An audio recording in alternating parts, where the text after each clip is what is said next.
dhibaatada iga baajiyay nabada igu toosiyay xumaan ma dhagaysato reerkeeda dhaqan ogey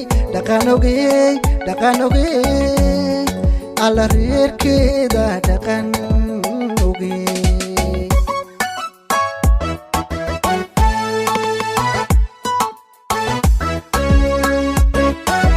rajada dhowray sugay dhibaatada iga baajiyay nabada igu toosiyay xumaan ma dhagaysato reerkeeda dhaqan ogey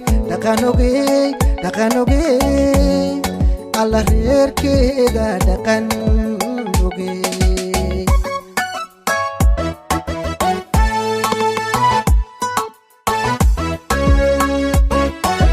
dashilaya dhowrsooney xijaabani dhidibka aan ku tiirsaday dhigeeda ka fiicaney dabeel rabbi ii qoraa